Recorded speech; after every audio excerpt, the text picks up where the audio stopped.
Buenos días a todos, buenos días y dulces. ¿Habéis encontrado todos vuestra piruleta? Estaba sentada, estaba pegada en uno de los laterales. Venga, no seáis tímidos, estamos en un congreso de experiencia, hemos venido a disfrutar. Por favor, sentiros libres de abrir la piruleta y comerla mientras estamos haciendo el resto de las ponencias. Creo que tenemos más después para que quiera repetir. Me presento, soy Mar García, soy la directora general de Grassroots en España. En Grassroots somos socios fundadores de la asociación y también formo parte del comité ejecutivo de DEC. Como ha dicho Jorge, es un honor para mí estar hoy aquí compartiendo esta jornada con todos vosotros. Os voy a acompañar como maestro de ceremonias a través de toda la jornada y después en la presentación de los premios de experiencia de cliente que tenemos esta tarde. Va a ser un día intenso en cuanto a contenidos y en cuanto a interacciones. Vamos a tener espacios físicos y espacios virtuales donde vamos a poder interactuar y hacer networking entre nosotros. Al final, la realidad es que aquí nos hemos reunido hoy aproximadamente 300 profesionales que al menos sabemos algo de experiencia de cliente, y si no sabemos todo lo que hay que saber, como decía Jorge, por lo menos tenemos la inquietud y sabemos que esto es importante para nuestras organizaciones y estamos deseosos de poder contarlo y de poder compartirlo en el día de hoy. Algún aspecto de logística primero para empezar. Al hacer el check-in hoy, habéis recibido en vuestros smartphones un SMS o un email que os daba la bienvenida al Congreso, ¿correcto? ¿Lo tenéis? ¿Lo habéis visto? Bueno, eso lo que os da es acceso a un aplicativo que hemos desarrollado para el Congreso de hoy, para que podamos tener interactividad. Ahí tenéis aspectos físicos y de logística como la agenda, la información de los ponentes, pero lo más importante, a través del aplicativo vais a poder interactuar con los ponentes. Os pido, por favor, tenemos ponentes de primer nivel en el día de hoy que os iremos presentando a lo largo de la jornada, gente que realmente son expertos en experiencia de cliente. No os quedéis con las ganas de preguntarles lo que os apetezca. A través del aplicativo podéis enviar vuestras preguntas a cada uno de los ponentes y al final de la mañana tendremos una sesión de preguntas y respuestas con todos ellos donde podrán responder a vuestras preguntas. También a través del aplicativo podéis compartir directamente vuestras preguntas o vuestras impresiones sobre el Congreso en Twitter. Tenemos dos hashtags hoy, el nuestro, el del Congreso DEC, donde os pedimos por favor que digáis que estáis aquí y que estamos pasando un día interesante, y también el Congreso de CX Day. Irá apareciendo ahí en aquella pantalla, a lo largo del Congreso irá apareciendo nuestro timeline de Twitter, donde esperamos que podáis participar todos. Si alguno no ha recibido ese SMS o ese email, podéis acceder igualmente a través de esta URL que tenéis aquí. Entonces, por favor, entrad, opinad, participar. El Congreso es nuestro, el Congreso es de todo y hagamos de él que sea una experiencia. Como decía Jorge, hoy el Congreso es una realidad en parte por la banda de frikis, ¿no? que nos reunimos hace unos meses para hablar de experiencia de cliente, pero sobre todo, como ha dicho Jorge, por nuestros patrocinadores que nos han apoyado, han creído en nosotros y nos han ayudado desde el primer momento. Tenemos aquí de nuevo la lista de nuestros patrocinadores y vamos a empezar dando las gracias al primero de ellos, que nos va a proyectar del que vamos a ver un vídeo. Prodware, muchas gracias, y adelante vídeo, por favor. Muchos piensan que la tecnología nos está haciendo más fríos, menos humanos. Dicen, por ejemplo, que los amantes del cine han dejado de amar el cine, que la música ya no es capaz de emocionarnos como antes, que no es capaz de movernos. Dicen que la tecnología nos ha hecho más sedentarios, que nos ha hecho más vagos y que el deporte, claro, dejará de interesarnos. Que no saldremos de casa, que dejaremos de ir de compras con las amigas y que ya nadie se fijará en los detalles.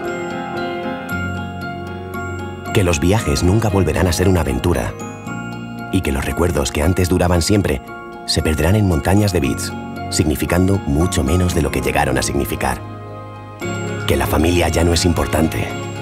Y dicen incluso que la tecnología ha hecho desaparecer el amor. Las cosas que nos hacen humanos siempre serán las mismas. La forma en que nos relacionamos está cambiando. Cambiémosla juntos. Muchas gracias a Puedes por acompañarnos en esta jornada. Y ya sin más, empezamos el congreso con el primero de nuestros ponentes, John Dalton. John, please. John, thank you for coming. Thank you. Me vais a permitir, os presento a John Dalton. John Dalton es vicepresidente Research Director Customer Experience en Forrester y es el principal responsable de proyectos que lideran procesos globales para la mejora del expediente de cliente en organizaciones. Es un reconocido experto en la integración de las áreas de branding, marketing, diseño experiencial, gobernanza y psicología del cliente. Thank you for coming. Thank you very much. Good morning. Hola. Tough crowd. My job this morning is to share with you Forrester Research's perspective on customer experience in this year, 2014. We have been doing research on customer experience at Forrester since 1999. So for 15 years, we've been collecting data about the quality of customer experience in many different markets. And I'm going to share with you some very bad experiences, why those are bad experiences and why they happen, and then I'd like to conclude with a case study illustrating how one very well-established company is changing itself, transforming itself to provide not only better customer experiences, but astonishing business results as a consequence of focusing on customer experience. And the way I'd like to start this morning is by taking you back 1 year, almost to the day, last October in 2013. I don't expect any of you to remember what was going on then, but trust me, in October of last year, EasyJet, the European airline, suffered a catastrophic website failure that made it impossible for customers and for EasyJet's employees to actually update, change, or manage any reservation on the system, forcing employees to have to use manual methods, paper methods, to check people onto their flights or change reservations. It was an absolute nightmare for EasyJet. There were thousands of European travelers who were stranded for, in some cases, days. And what's interesting about this story is that we heard about it in the United States. It was not front page news, but it was in the news. And one of the reasons it made the news is because in the United States, we were dealing with our own website failure last year, which some of you may have heard about. It was a year ago this time that President Obama's Affordable Health Care Act ran into a problem. And the problem was that healthcare.gov, the website that was the face of this historic legislation in our country, failed, and it failed completely. 40 million Americans who were promised affordable health care for the first time in our nation's history were unable to access those services because a website was badly coded and was not integrated with the adequate systems necessary to deliver those services. It was the first time in American history that I know of that a digital experience actually changed policy. Because of the healthcare.government fiasco, Barack Obama was not able to sustain his wins in Congress as part of his healthcare agenda. The national conversation about healthcare changed. It was a phenomenal impact that this website's failure had on not just a business, but on a community, a commonwealth, a country. So what we know from these two failures a year ago is that customer experience or citizen experience matters. It matters a great deal.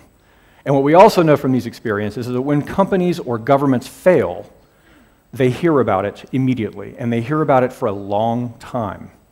People are named, they're shamed, and in some cases they're fired. So, how bad is it? Or how good is it? Are these representative examples of the state of customer experience? Well, I'd like to begin with some definitions. Just so you know, I'm a Forrester analyst. Forrester, we have definitions. That's what we do, we define things. We define customer experience quite simply is how your customers perceive their interactions with your company. That's it. As far as we're concerned, perception is reality. It could be your brand impression, your interaction design, your website design, product design. Their perception of the quality of that interaction is what matters. That's what's going to drive their likelihood to recommend. That's what's going to bring them back or drive them away. And we've been measuring, as I said, we've been doing research on customer experience for 15 years. We've been measuring the quality of the customer experience in different markets for quite some time. And when we break down the critical attributes of the customer experience at Forrester, what we're thinking about, what we're talking about, those perceptions break down into 3 categories: effectiveness, ease, and emotion. By effectiveness, we are simply trying to gauge, was the experience valuable? This should be obvious to you. I mean, you shouldn't be in business if what you're doing does not provide value to people. But in a highly competitive market, sometimes there is value migration. Value moves to another startup, to another industry, another adjacent industry perhaps. So we want to measure effectiveness. How valuable was that experience? We also want to look at ease of use. How easy was it to do business with this company? And then, of course, we look at emotion. How did it make you feel? Now, this is not a hierarchy, don't get me wrong, and it's not a simple linear path from one step to another. These overlap and they interoperate, and it's quite tricky, depending on your industry, to sort out how to prioritize your initiatives. But these are the ways that we measure customers' perception and customer experience at Forrester. And what I can tell you is that from our research, we absolutely know, and we can prove it with data, it's not speculation, that improved customer experience correlates very strongly to 3 types of customer loyalty. Okay? The first kind of loyalty is retention loyalty, right? How likely are they to keep doing business with you? The better the experience, the lower the churn rate. This is true. It's not just marketing palaver. Enrichment loyalty. If you have a good experience, they are indeed more likely to buy more stuff. It's a fact. And advocacy loyalty. This is particularly important in our market today. Traditional types of marketing and advertising are not holding up. People are not getting the return on investment they once did 15 years ago through broadcast media and other particularly broadcast TV and radio. Word of mouth is absolutely critical. And indeed, the better the customer experience, the higher the likelihood people are going to say good things about you. Now, we also know the money shot. Good customer experience doesn't just generate loyalty, it also either saves money or makes money for companies. Now, we've modeled the experience of good customer experience on business for some time. And what I can tell you is that this correlates to the opportunity correlates to our findings in our research. Generally speaking, wireless service providers, airlines, credit card providers provide a worse experience than other industries, and therefore the opportunities are much bigger. But I want to make one thing clear from this that's not entirely clear from this very, very busy slide. Customer experience opportunities are not just in generating new revenues, but also in cost savings. And I'll tell you that right now, many of the most eye-catching or memorable examples of success in customer experience are in fact cost savings, and they're significant. For example, a major telecom provider in the United States called Sprint tells us they save $2 billion, that's B, billion, simply by making sure that the website and their contact center have integrated content and information. So rather than force frustrated customers to go from the website to the call center with a question that cannot be answered on the website, by solving that problem on the website, they're saving $2 billion in contact center costs. That's actually not unusual. That kind of savings is not unusual in the first phase of a company's journey down the path of increasing customer experience maturity. Cost savings are a huge, huge part of this. All right, so why? Why is this happening? What's driving these investments, and what's driving this loyalty? What's driving these revenue enhancements? At Forrester, we believe that the EasyJet fiasco, the healthcare.government fiasco, and the sheer amount of attention. The reason that I'm here, the reason this association was formed, is because of a macroeconomic phenomenon that we call the age of the customer. We're living in a fundamentally different time.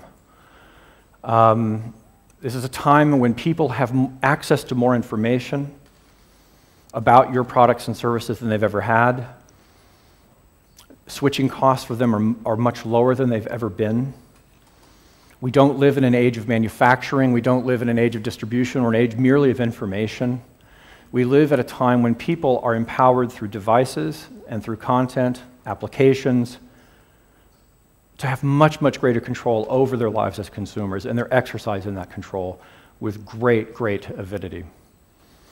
These are some representative companies from the different periods of manufacturer economic periods, very, very loosely and very, very generally described.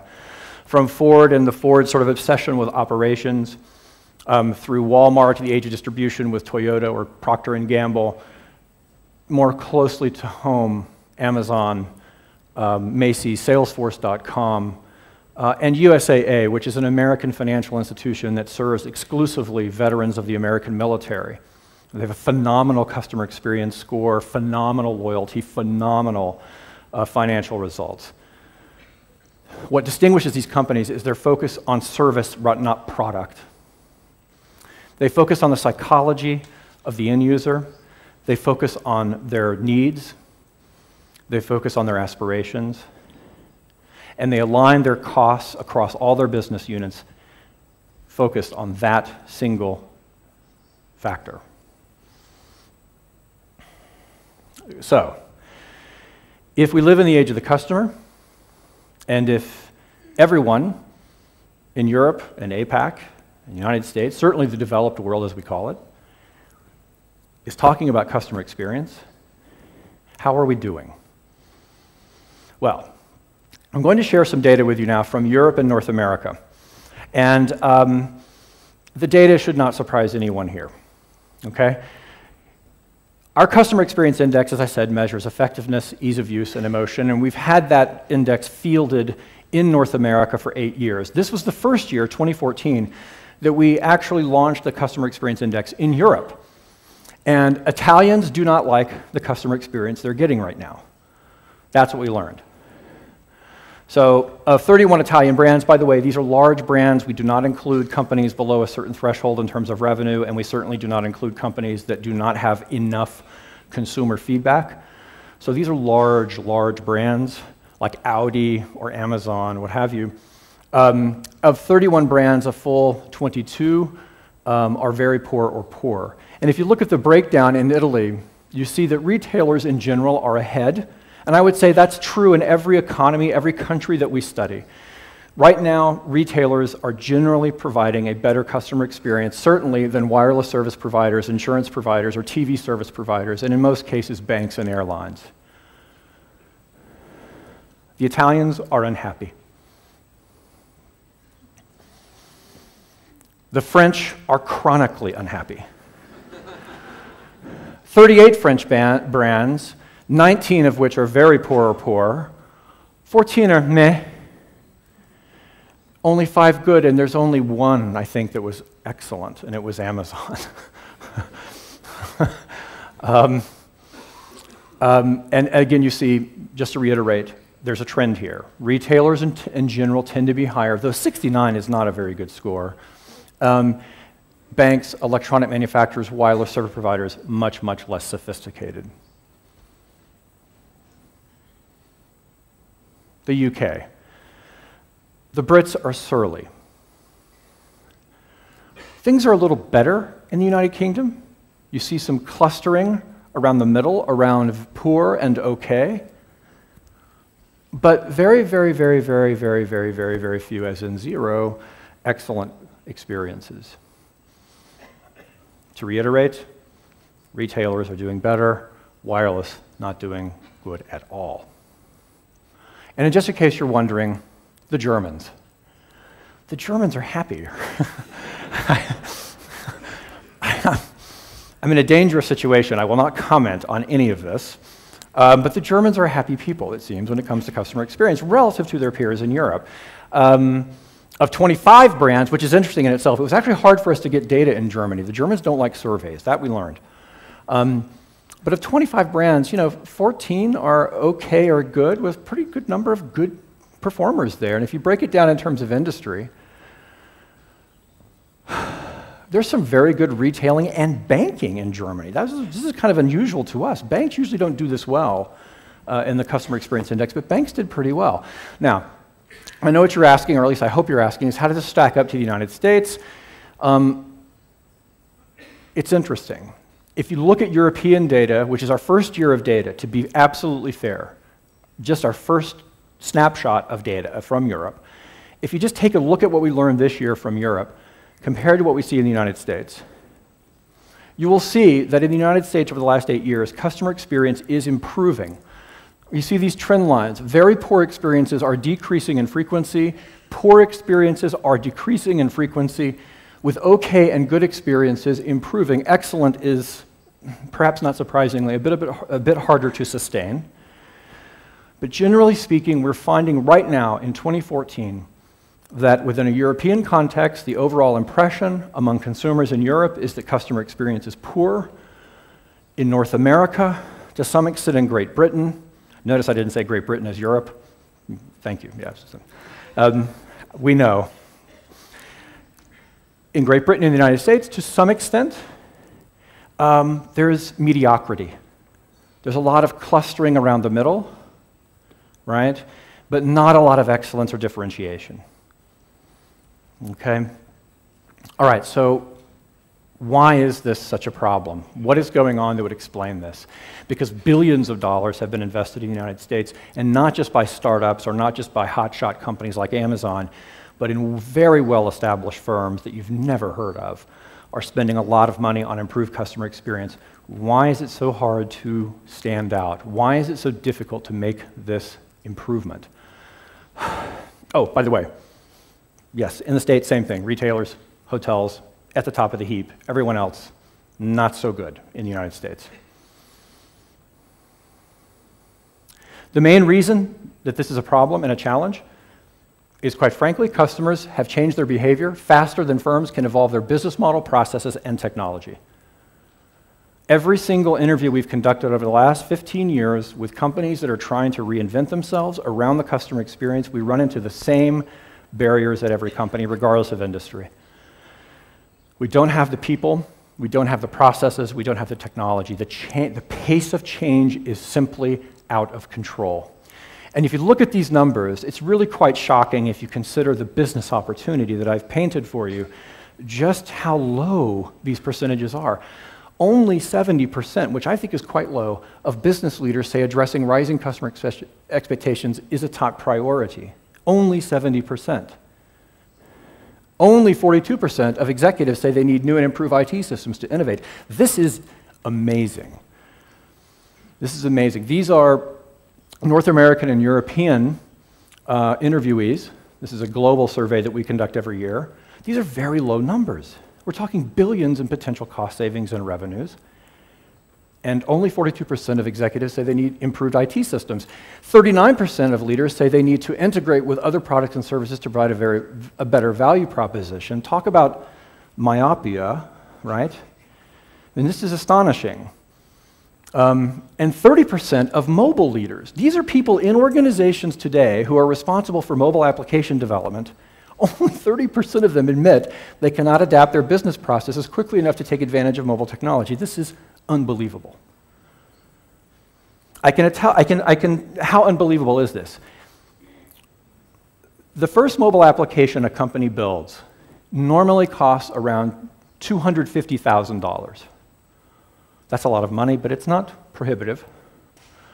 Guess how much the second mobile application costs? $2.5 million. It's an order of magnitude more expensive to improve a mobile service, an order of magnitude more expensive. These people are just living in denial. They have no clue what's coming. It's very sobering. So, overall, whether in the United States or in Europe, when we look at the maturity of customer experience practices today, we would say that overwhelmingly, companies are here in phase one, what we call the repair phase of our maturity model. There's no shame in being in the repair phase. You have to start somewhere. But in the repair phase, you really are trying to find problems. Notice I say trying to find problems. In some organizations, it's really hard to even know where the problems are and where to start, which in itself can be a Herculean task.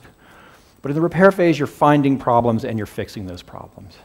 It can save you billions of dollars if you know how to do it well, and it's very, very important that you do it. But it's nowhere near where people want to be. In the elevate phase, we begin to find companies, and there are a handful of them. We begin to find companies that actually start to adopt practices in a systematic way that strongly correlate with improved customer experience. What are these practices? At Forrester, we've identified 6 skills that are essential for really great customer experience.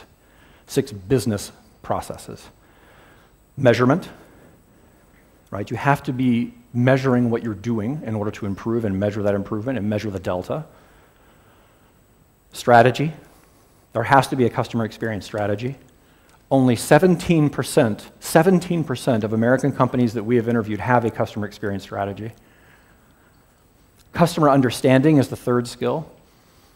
How well do you actually understand what your customers need, what they want, what they're not getting? This is a combination of qualitative and quantitative research, of course, and it's not just focus groups and surveys. If that's all you're doing, you're in deep trouble. Governance is the 4th. What kind of policies do you have in place internally? What kind of programs to keep people on the right track? Risk avoidance is a real issue. There are reasons why every company has governance. There's liability. There's, in some cases, in some industries, people can die. It's very serious. But very few governance programs are in line with customer experience. They're often in line more with what legal or finance wants, or the government, or some other regulatory agency. Design, right? Design is a discipline that is poorly understood everywhere. And it is not just Steve Jobs in a turtleneck talking about phones. That's not just what design is about. Design is a very rigorous way of problem solving. It's a very hostile way of problem solving. If you're a business executive and you went through business school, it's going to feel very different, very, very strange. It's much more open-ended, much more divergent. The logic is not deductive or inductive. It's not a very safe way of doing thinking. But companies that do customer experience beautifully and do it well and systematically have very, very, very, very advanced design processes. And I always forget the 6th discipline. Optimize. Right? When you're optimizing, you're moving far beyond just improving the experience in the market. You're actually streamlining, and you're seeing those results repeating themselves over and over and over again. You have a kind of toolkit. Now, in our experience, the companies that optimize are typically investing in 2 things: design and measurement. Design and measurement are, it seems to us, fundamental to moving up this maturity path faster than just about anything else, except one thing, which I'll tell you in a moment, which is the 6th discipline: culture. Culture is the thing without which no one makes sustainable improvements to customer experience. That's not me, I promise. Yeah, that's not me. That is not me. Design and measurement, yes, you need those things in place to move up the path towards greater maturity and towards differentiation, but without culture, you're never going to be able to sustain that across perhaps tens of thousands of employees, 24 hours a day around the globe. Culture is a huge, huge, huge impediment to improving customer experience in a sustainable way. And at the differentiation phase, that is the pinnacle. That is where you are doing something that no one else is doing and that no one else can replicate without looking foolish. USAA, as I mentioned, in the United States is one example. Apple historically has done really great product design. Amazon, Burberry, Audi, Mercedes. There's a handful of these companies that get it, and they're able to differentiate. All right. So, I've mentioned that In the United States, we're seeing scores cluster around the mediocre. But one of the things that we've seen in the last year in the North American market, not yet in Europe, but we've seen in North America, is that there are a handful of companies that are now starting to make very impressive leaps forward. These are companies that had CXI increases of 10 or more points over the last year. And I want to focus on one of them, which is Delta Airlines. And the reason I want to focus on Delta, and this is my concluding section of my presentation, I want to show you what it takes in the age of the customer to actually deliver a great customer experience that generates money, great word of mouth, and from the customer standpoint, right now in the United States, an unparalleled airline experience. I love this example because Forrester itself, about 4 years ago, dismissed the airline industry. We said that the airline industry would never innovate in customer experience. The margins are too thin. There are too many regulatory constraints, global terrorism, fuel prices, the macroeconomic system, macroeconomic realities, the ecosystem beyond what a CEO can control.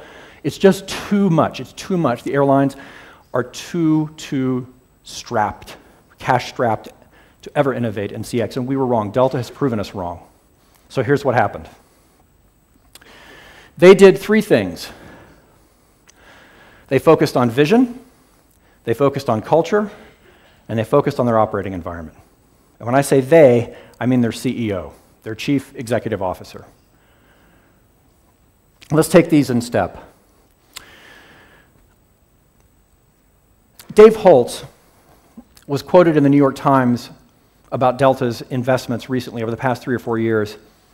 And he said something quite interesting. He said, if that's what customers hate most, let's not cancel any more flights. What he was responding to was the fact that Delta is investing hundreds of millions of dollars in decreasing the number of cancellations of their flights throughout the world, but particularly in the North American and European markets. And the reason they're doing this is because they actually listen to customers. They decided they wanted to find out the one thing that drives American business travelers crazy, more than anything else. What is it? And it's canceled flights. So that's what they focused on. They developed a vision that was around the single greatest pain point that their target customers were experiencing, and they focused on that tenaciously. This man is the one who's driving this. This is Richard Anderson, and he always looks like this.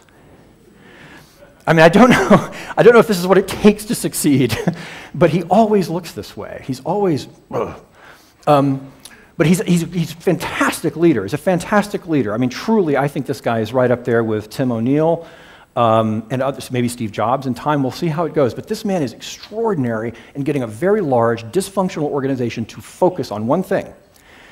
And that thing is on canceled flights. We are not going to cancel any more flights.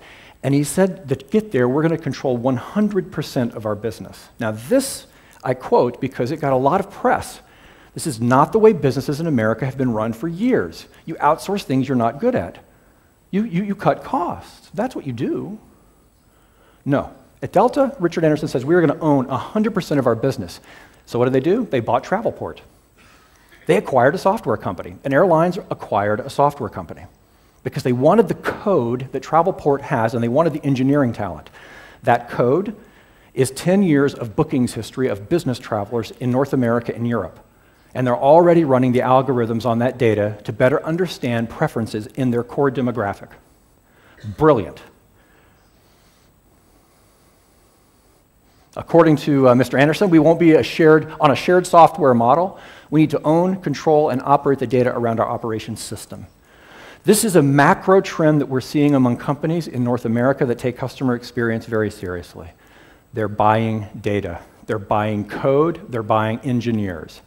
They're not going to let the IBMs of the world, or even the agencies, or the Salesforce, or Siebel, or SAP, they're turning those companies away. Tesla Motors did not buy its CRM system, its customer relationship management software. It built it from scratch, its own, because they, like Delta, believe that if they don't own that development cycle and own every bit of data about their customers, they are out of business.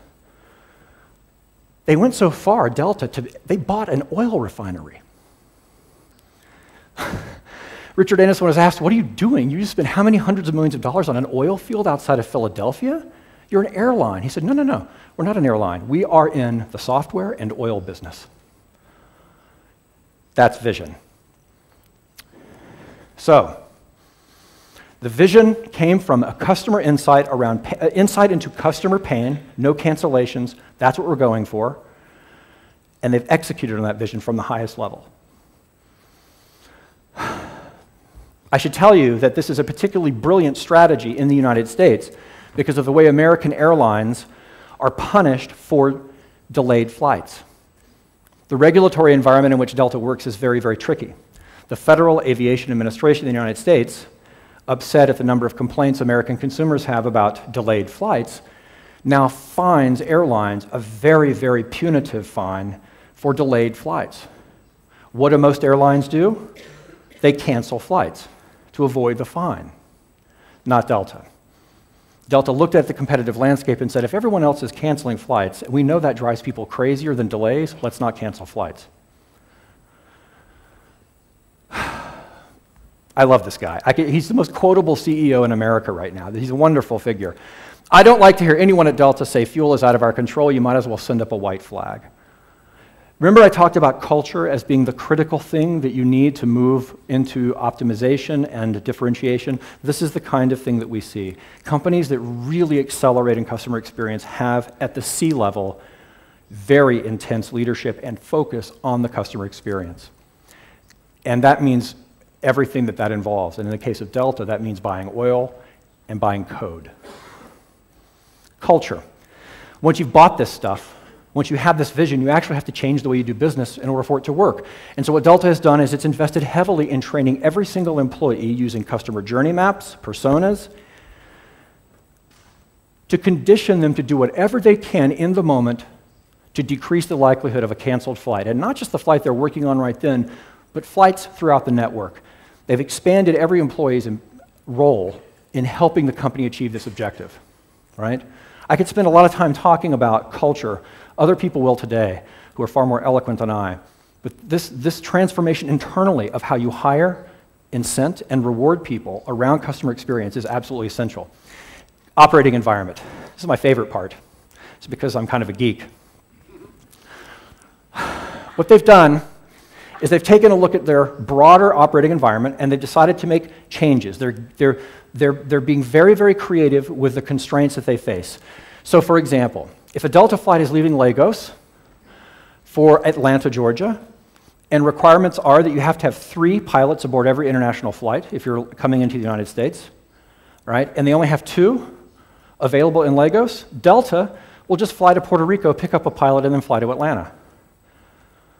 And they're empowering their staff to make these kinds of decisions without getting any approval from anyone else. And it's working. It's not upsetting customers. They announce it on the flight. We're going to have to make a stop in Puerto Rico to pick up a pilot because we don't want to cause further cancellations. And people actually applaud on the flights. It's really quite something. They've changed their maintenance protocols. They actually now are building warehouses in Cincinnati, Boston, and Atlanta, their major hubs in North America, where they are replicating every single nut and bolt required to repair their aircraft. They're the only airline doing this. They're acquiring maintenance companies. They're firing people who are not good. They're bringing on more sophisticated crews.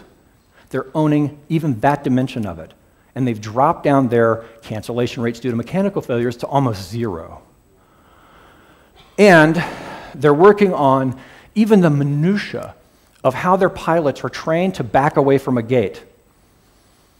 They've cut the time it takes for their crews to actually sign off and push back by 3.5 minutes. And in Boston, Chicago, New York, when it's snowing and the FAA is canceling flights or the airlines are canceling flights willy-nilly, those 3.5 minutes are very often the difference between being grounded and getting off the ground. They've totally changed the way their entire staff works and thinks about optimizing what they do as it affects customer experience. Okay, the results? 0.03 of Delta's flights right now are canceled. The industry standard is 2%. And if you look at their financial results over the past year, that difference translates into tens of millions of dollars in revenue, probably cost savings, and certainly word-of-mouth branding has been phenomenal. They have one of the highest NPS scores of any major company in the country right now. They were just named the #1 airline by a very, very conservative publication that has never liked Delta, American, or United. Their mobile application scores in the highest tier every single time it's evaluated, including by Forrester. So it's not just cancellation, it's the entire experience that the customer has, including their mobile interface, is predicated on reducing the anxiety around canceled flights, and that is working beautifully as well. It's a great success story. And I like this success story because sometimes I hear people say, oh, customer experience, that's for startups. It's too complicated. We have too many business units. We're in a regulatory environment. Do you realize how thin our margins are? Well, that's nonsense. If you have the right leadership, you have the right strategy, even a company like Delta can turn itself around in a relatively short period of time. Customer experience is not just for Amazon, it's not just for Apple, and it's not just for Uber or Lyft or any of these other hotshot startups. So, Delta is a success story. What can you do to imitate what Delta is doing or has done? Very quickly. Remember, good is not good enough. All right, it's just not good enough. What you think you know about your customers is probably wrong. Things are changing rapidly, and there's too much opportunity for copycatting or imitating best practices in the market right now. Across the board, you're going to have to invest in very different processes, very different ways of understanding, because commoditization of experience is something we're seeing right now in the United States with a lot of clustering around mediocrity. You're going to go through that as well in Spain and in Europe. There's going to be a lot of clustering around okay and good, and it's not good enough. You're going to have to keep pushing and pushing and pushing if you really want to differentiate. Focus obsessively. You know, in the Middle Ages in English, this is true, there was no plural form of the word priority. But everyone today in American English especially, we talk about our priorities. No, Delta has one priority. Amazon has one priority. Mercedes has one priority. USAA has one priority. Focus obsessively. Strategy and execution flow from the top among successful firms. You have to, almost invariably, customer experience programs that we follow start as a grassroots movement. They start from the bottom up, but at some point, the CEO, or the C-suite, as we call it, has to get involved, or else these efforts will remain stillborn or mediocre. Transform your culture. You've heard me say that enough. Master your ecosystem. This is critical. This is critical. Businesses were not designed to handle cross-channel or omni-channel or multi-channel interactions. They simply were not designed to do this. If you want to understand what a person needs or wants and what you can provide in the moment, you're going to have to cross business units, you're going to have to talk to your partners, you're going to have to master your ecosystem, that network of interdependencies that support the experience you're providing. There are tools to do this and methods. Customer journey mapping and customer ecosystem mapping are a wonderful way to start doing this by creating a visual documentation of all the interdependencies that are necessary for that one interaction to take place. But as Delta shows, you're going to have to do more than just map it, you may have to buy it. And with that, I am done. I hope this has been enjoyable. Thank you so much for your attendance.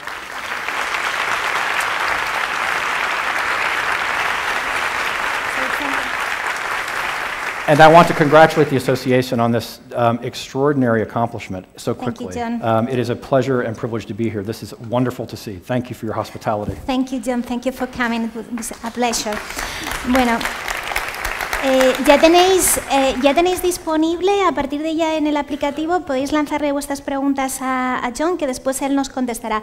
He visto que algunos estáis tomando notas, haciendo fotos. Al final de la jornada también vais a poder tener disponibles las presentaciones. Y ahora, sin más, pasamos a dar las gracias al segundo de nuestros patrocinadores. Correos, dentro vídeo, por favor.